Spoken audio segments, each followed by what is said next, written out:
다윗은 나단 선지자의 책망을 받고 나서 침상을 적시도록 울며 하나님 앞에 진심으로 회개를 했습니다. 비로소 다윗은 자신의 죄성을 발견하고 애통할 수 있는 그런 자가 되었던 것이죠.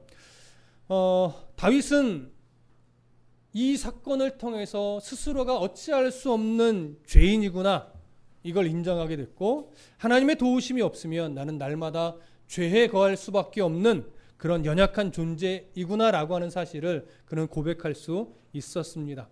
하나님께서 다윗의 이 고백을, 이 회개를 받아주셨습니다. 그래서 그의 죄를 용서하셨죠. 그러나 그의 죄에 대한 대가는 하나님이 치르게 하시겠다고 하셨습니다.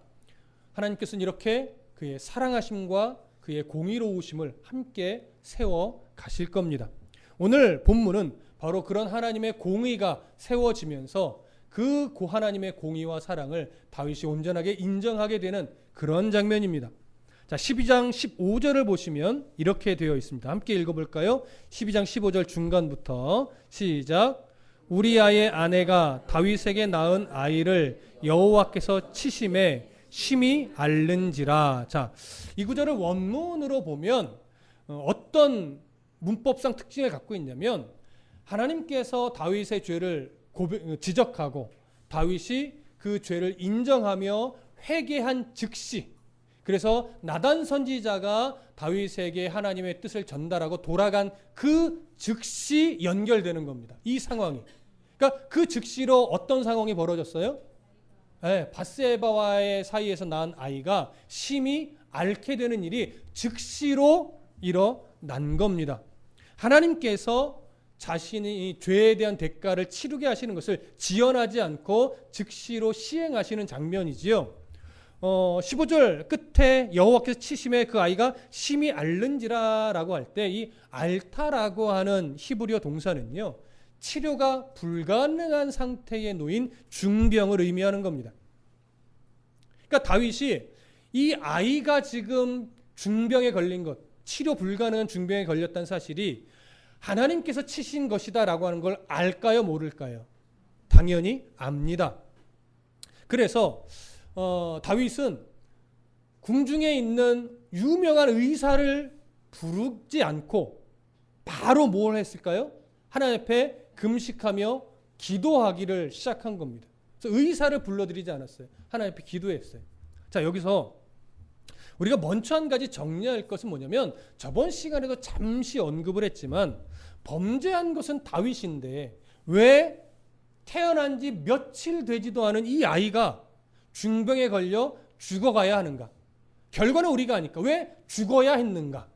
이 부분을 조금 생각해 보실 필요가 있습니다. 그런데 이 부분이 사실 매우 어려운 부분이에요. 그래서 우리가 분명한 것 두 가지를 먼저 알아야 됩니다. 첫 번째는 이 아이가 자기의 죄로 인해서 죽는 것은 아니라는 사실이죠. 두 번째는 아이든 어른이든 생명을 거두어 가시는 주권은 누구에게만 있다? 하나님에게만 있다라고 하는 거예요. 그래서 우리가 인간의 입장에서 하나님 앞에서 사람의 생명을 놓고 이러쿵저러쿵 할 자격이 사실은 사람에게는 없다라고 하는 것이 우선 전제로 있어야 되기는 합니다. 그럼에도 불구하고 이걸 이론적으로는 알지만 사실 우리의 마음에는 그래도 그렇죠, 하나님, 이 아이가 꼭 죽어야만 했나요? 죽었어야만 하는 거였나요? 이런 물음이 이렇게 사라지지는 않는다라고 하는 것이죠. 아버지의 죄를 아이가 대신 치렀다고 봐야 하나? 아니면 다윗의 집안에 죄의 결과로 태어난 아이를 하나님이 제거하시려는 것인가? 아니면 다윗으로 하여금 죄가 얼마나 무서운 것인지를 철저하게 깨닫게 하려고 이 아이가 희생된 것인가? 우리는 나름대로 이렇게도 생각해 볼 수 있고 저렇게도 생각해 볼 수 있고 이렇게도 생각해 볼 수 있습니다. 그러나 어느 것 하나 그래, 이래서 그래라고 단정하기는 참 어려운 난제에 속한 겁니다. 그래서 우리는 이 두 가지, 조금 전에 말씀드렸던 두 가지 전제와 함께 성경에서는 이와 비슷한 어떤 내용에 대해서 뭐라고 성경은 말하고 있는가, 이 부분도 한번 찾아보실 필요가 있죠. 우리가 요한복음 9장 3절에서 어떤 내용을 다뤘었냐면 제자들이 날 때부터 맹인된 자를 보면서 이 날 때부터 맹인된 자는 자기 죄로 인함입니까? 라고 물었을 때 예수님이 뭐라고 대답하셨는지 여러분 기억하십니까?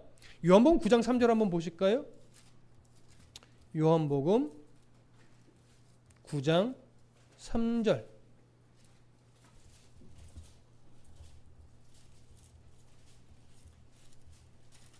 요한복음 9장 3절. 자, 찾으셨으면 함께 읽어보겠습니다. 요한복음 9장 3절 시작. 예수께서 대답하시되 이 사람이나 그 부모의 죄로 인한 것이 아니라 그에게서 하나님이 하시는 일을 나타내고자 하심이라. 자, 질병의 원인을 묻는 제자들에게 예수님은 질병의 목적으로 대답을 해 주셨었지요. 날 때부터 맹인된 사람은 그 사람의 죄로 인한 것이 아니다. 이 사람을 하나님이 이 사람을 통해서 하나님의 어떤 그 하시는 일을 나타내려고 한 것이다. 이렇게 말씀해 주셨는데 우리가 이 말씀의 뜻을 요한복음을 강의할 때 무엇이라 정리를 했었냐면 아담의 범죄 이후에 세상은 온갖 죄로 어그러졌고 온갖 죄의 영향력이 곳곳에서 일어났는데 이 아이가 맹인으로 태어나게 된 것도 바로 그런 죄의 영향력의 한 모습인데 사람은 이렇게 죄의 영향력으로 태어난 맹인으로 태어난 사람을 소외시하기도 하고 부정하다 여기기도 하고 또 정죄하기도 하겠지만 하나님은 그를 정죄하거나 소외시키거나 하지 않고 그도 하나님의 영광을 위해서 그의 삶을 인도하시고 그를 통해서 하나님의 영광 받기를 원하신다라고 하는 이런 의미였음을 우리가 나누었었습니다. 오늘 본문의 이 아이가 죽는 사건도 동일한 케이스는 아니지만 비슷한 맥락은 가지고 있다라고 여겨집니다. 그러니까 이 아이의 죽음은 결국 왜 죽었느냐라고 하는 것을 찾기보다는 이 아이의 죽음을 통해서 하나님이 보여주시려고 하는 것이 무엇인가, 이쪽으로 바라보는 것이 오히려 더 성경의 어떤 방향성에서 벗어나지 않게 되는 것이지요. 여러분, 이 아이의 죽음을 통해서 드러나는 게 어떤 모습들이 있을까요? 결국 생명의 주권자는 하나님이라는 것. 이 다윗이 이 아이의 죽음을 통해서 자신의 죄로 인한 그 영향이 얼마나 심각한 것인가, 죄가 얼마나 무서운 것인가를 아주 깊이 깨닫게 되겠지요. 그리고 하나님의 징계 앞에서 사람은 여전히 무력한 존재일 수밖에 없다는 것. 그래서 우리는 또 사람은 하나님의 은혜 안에서만 살아가는 것이 가장 복이라는 것, 여러 가지가 드러날 겁니다. 그러니까 사람의 시선으로 아이의 죽음을 본다면 아이는 참 불행한 거예요. 그러나 하나님의 시선과 하나님의 계획 속에서 이 아이의 죽음을 본다면 어찌됐든 이 아이도 하나님의 선하시고 기뻐하신 뜻을 드러내고 죽는 거예요. 그러니까 이 아이의 죽음이 불행한 죽음일까요? 귀한 죽음일까요? 하나님의 시선으로 보면 이 아이, 태어난 지 며칠 안 돼서 죽는 이 아이의 죽음도 귀한 죽음이 될 수 있는 거예요. 그래서 우리는 항상 어떤 씨름을 해야 되냐면 사람의 어떤 한계가 있는 이성이나 시선으로 뭔가를 판단하기에 앞서서 하나님의 시선으로 먼저 보려고 하는 사실 노력이 필요해요. 하나님이 왜? 하나님이 이것을 통해서 뭘 드러내시려고 하실까? 물론 우리가 그래도 우리의 이성의 한계가 있어서 완전히 해결은 안 되겠지만 그래도 어떤 기준 하나는 잡을 수 있을 거라는 거죠. 이것과 맞물려서 또 하나 생각해 봐야 될 것은 뭐냐면, 그렇다면 이렇게 영아의 상태에서 죽은 아이는 천국에 가는가 지옥에 가는가, 이 부분도 사실 지금도 끊임없이 논쟁이 되고 있는 부분입니다. 함부로 말할 수 없는 참 난제에 속하지요. 아담 이후의 모든 사람은 사실은 죄 없는 자로 태어나는 겁니까? 죄 있는 자로 태어나는 겁니까? 죄 있는 자로 태어나는 겁니다. 근데 영아의 아이는 자기 의지로 죄를 지은 적이 있습니까? 없습니까? 없습니다. 그렇다고 해서 또 영아는 인격적으로 예수님을 영접한 적이 있습니까? 없습니까? 없습니다.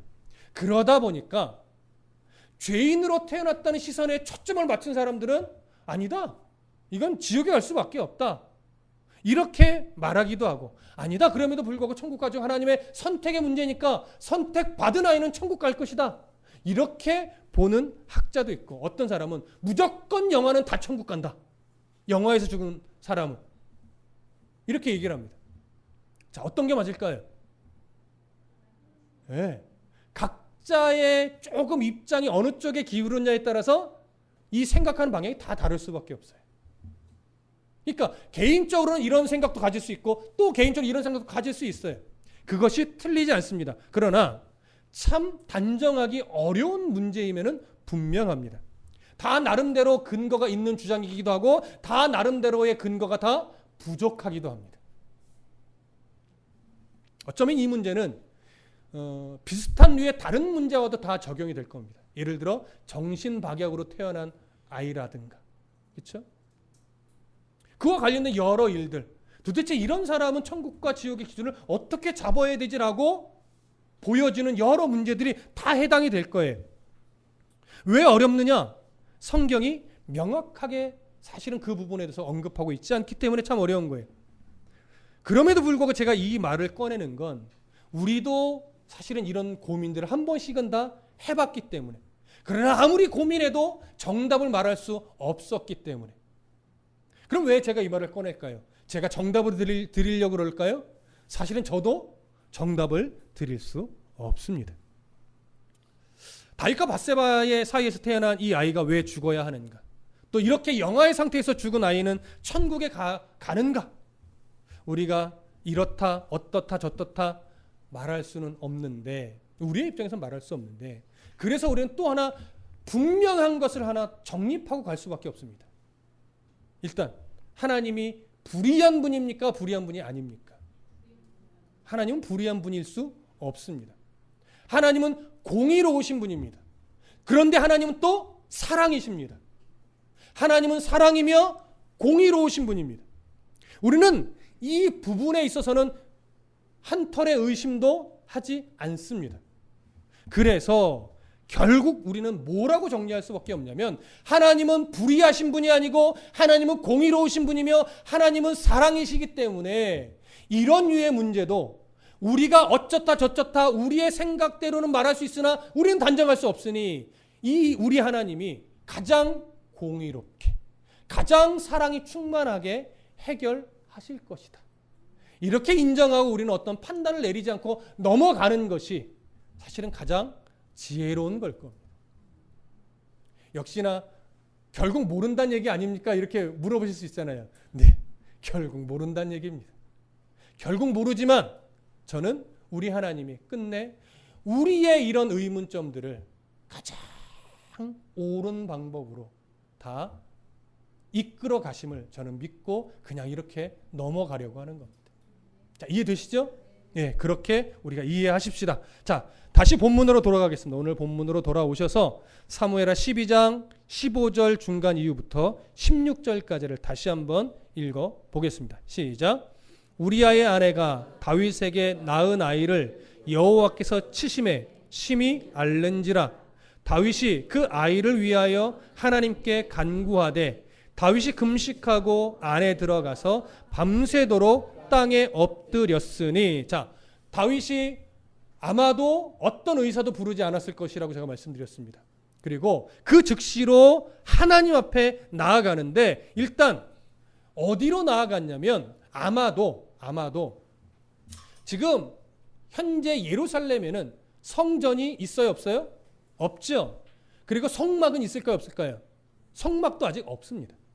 다만 우리가 다윗성으로 언약궤를 옮겼을 때 그 강해를 기억 더듬어 보시면 정식적인 성막이 아니라 언약궤를 모시기 위한 임시 장막을 만들었을 것으로 이야기 나눴었죠. 그러니까 다윗이 지금 하나님 앞에 나와 기도하는 이 장소는 아마도 하나님의 언약궤가 있는 임시 장막으로 갔을 것으로 보여집니다.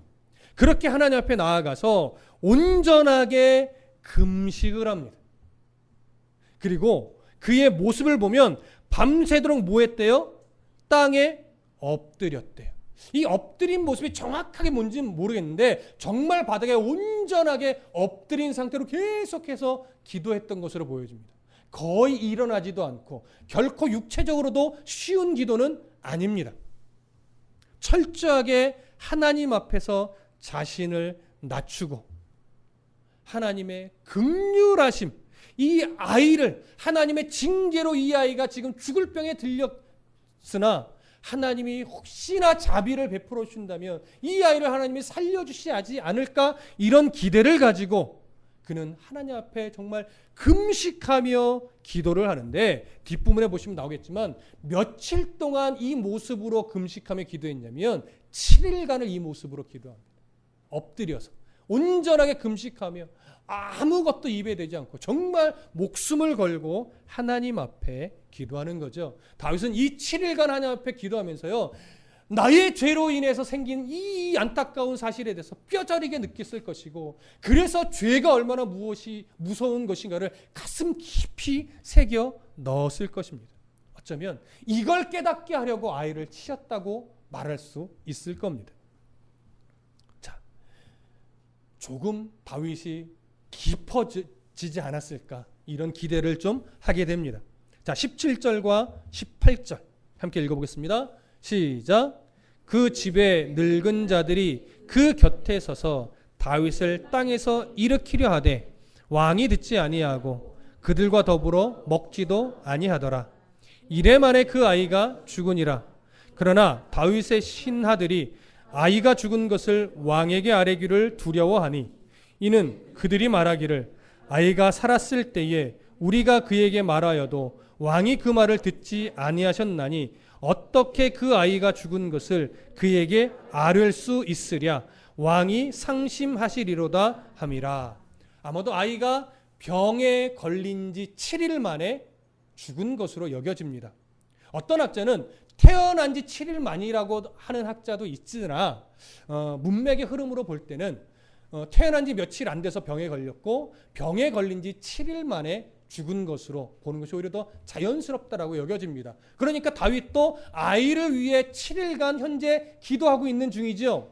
그런데 신하들이 제발 한 끼라도 드십시오, 좀 일어났다가라도 기도하십시오, 이렇게 몸을 움직이려고 했으나 다윗은 전혀 그들의 말에 요동하지 않았어요. 그래서 다윗이 참 걱정됐던 거예요. 신하들은요. 근데 신하들이 이렇게 말합니다. 아이가 죽고 나서 이것을 왕에게 말할 수 없다. 왜냐하면 다윗이 상심할 테니까.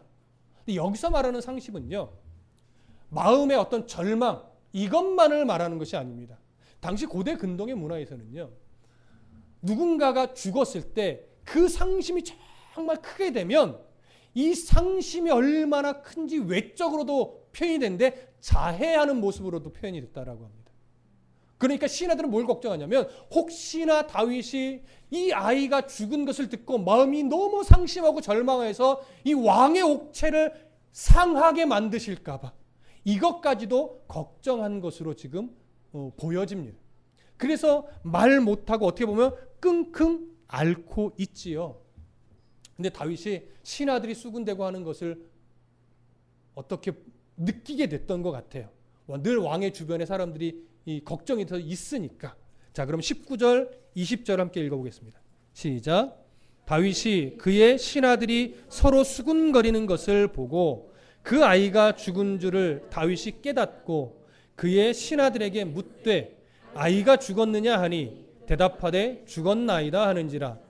다윗이 땅에서 일어나 몸을 씻고 기름을 바르고 의복을 갈아입고 여호와의 전에 들어가서 경배하고 왕궁으로 돌아와 명령하여 음식을 그 앞에 차리게 하고 먹은지라.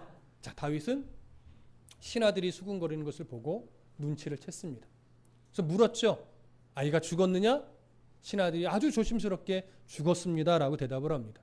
그랬더니 다윗은 마치 아무 일 없었다는 듯이 몸을 씻고 기름을 바르고 의복을 본래 왕의 의복으로 다 갈아입고 하나님 앞에 나아가 경배하고 명령해서 음식을 차리라 하고 7일 동안 금식했던 모습과는 전혀 다르게 평상시처럼 음식을 먹은 겁니다.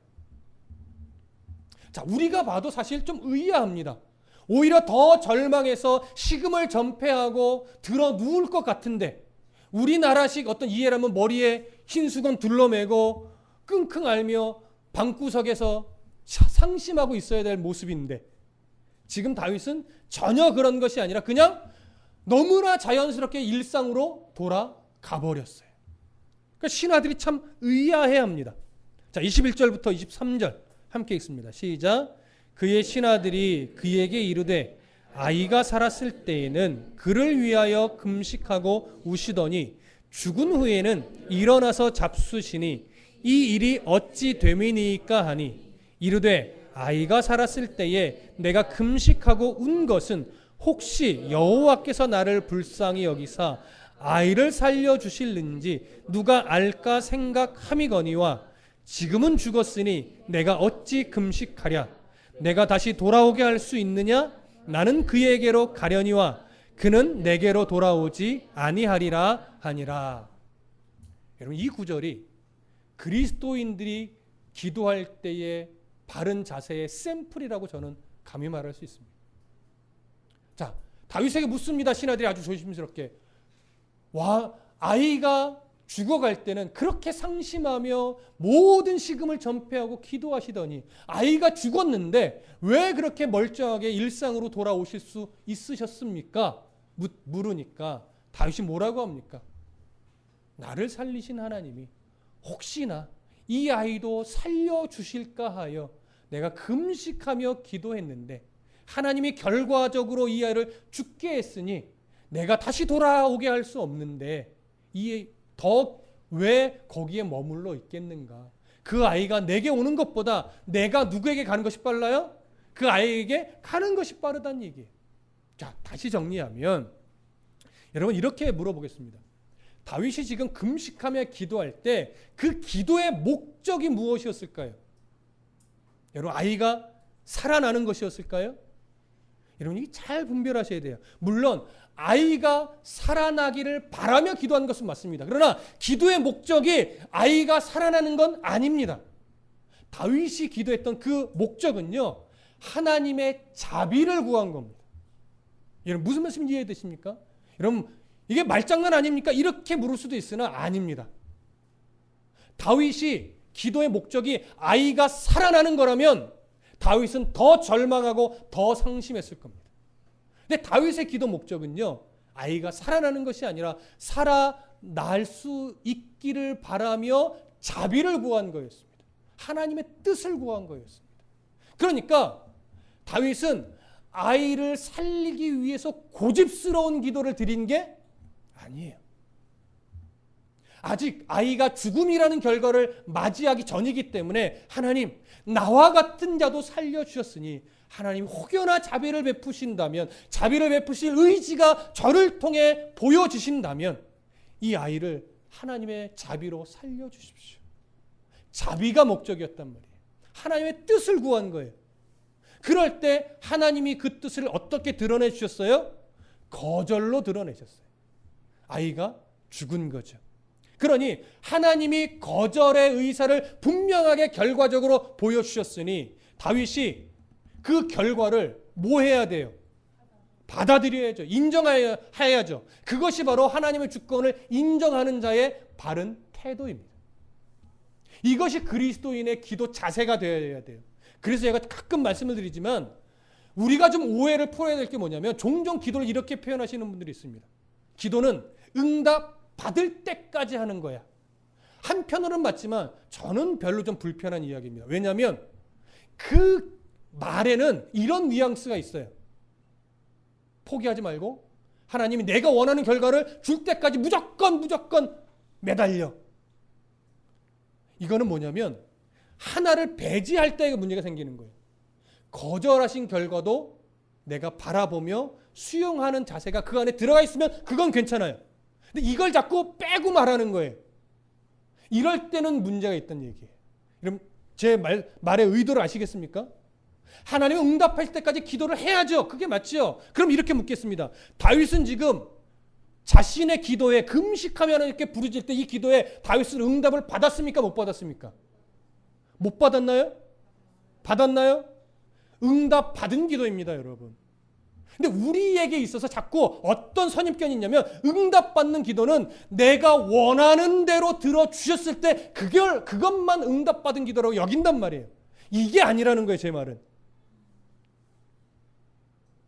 거절하신 것도 응답이란 말이에요. 근데 거절은 응답으로 잘 안 여겨요. 다윗은 지금 아이가 죽은 것을 무엇으로 인정하고 받아들인 거예요? 하나님의 응답. 하나님의 응답으로 받아낸 거예요. 자, 그러면 일상으로 돌아왔어요. 다윗은 그럼 이 아이에 대해서 미안한 마음, 아픈 마음, 슬픈 마음이 없을까요? 여전히 있지요. 여전히 있으나 그건 자기가 안고 가야 될 문제. 왜? 자기의 죄의 결과니까. 징계니까. 그것을 끊임없이 가슴에 안고 늘 그런 실수를 반복하지 않으려고 다윗은 애써야 돼요. 그 역할이면 되는 거예요. 그래서 다윗은 지금 이 상황을 놓고서 이 상황이 하나님의 뜻인 것을 인정하여 이렇게 표현한 겁니다. 하나님이 결과를 주셨는데 내가 그 결과를 인정해야지. 이것 때문에 상심에 매여 있고 절망 속에 빠져서 허우적대고 있다면 그러면 하나님의 주권을 인정하지 않은 거가 되는 거죠. 여러분, 우리는 그동안 어떻게 기도해 오셨습니까? 여러분, 예수님도 이렇게 기도했습니다. 이 잔을 옮겨 주십시오. 이게 인간이신 예수님의 사실은 마음이죠. 한편의 마음. 그러나 뭐라고 해요? 내가 내 원대로 마시고 아버지의 원대로 없어서. 그래서 하나님이 예수님의 기도를 거절하셨습니까? 들어주셨습니까? 하나님 입장에서는 결과를 줬지만 예수님이 원하시는 대로는 안 해줬단 말이죠. 옮겨달라는 대로는 안 해주셨다는 얘기예요. 하나님의 뜻대로 그 잔을 뭐하게 하셨어요? 마시게 했어요. 바울은요, 내 육체의 가시를 좀 걷어가 주십시오. 아마도 그게 안지를 말하는 것으로 여겨지는데 그때 하나님은 뭐라고 응답하셨습니까? 네 은혜가 너에게 족하다. 무슨 말이에요? 이 질병을 네 몸에 새겨서 끊임없이 너의 약함을 통해 하나님의 크심을 바라보는 도구로 삼아라. 네가 하나님 앞에 죄인으로서 나를 대적하며 믿는 믿음의 백성들을 자꾸 잡아 죽이는 일에 앞장섰던 너의 그 연약함을 기억하면서 끊임없이 하나님의 사명자로 복음을 위해 사는 자로 살아가야 함을 잊지 말아라. 그걸 위해 거절하셨단 말이에요. 그 거절이 응답으로 바울도 받아들이고 그것을 끊임없이 그런 도구로 사용하며 복음을 위해 죽기까지 살아냈어요. 그리고 오늘을 살아가는 우리도 하나님의 응답이라는 것을 꼭 내가 원하는 대로만 결과가 주어지는 것 이렇게 생각하면 안 된다라고 하는 것이죠. 그래서 늘 우리의 기도의 초점은 하나님의 뜻, 하나님의 자비하심, 하나님의 선하신 뜻대로 되어지는 것, 나의 원대로 되어지는 것이 아니라 하나님의 뜻대로 되어지는 것, 여기에 초점을 늘 맞추시는 것, 이거 잊지 마셔야 됩니다. 그럴 때 우리의 기도가 왜곡되지 않습니다. 그럴 때 우리의 기도가 이기적인 기도가 되지 않습니다. 되지 않게 됩니다.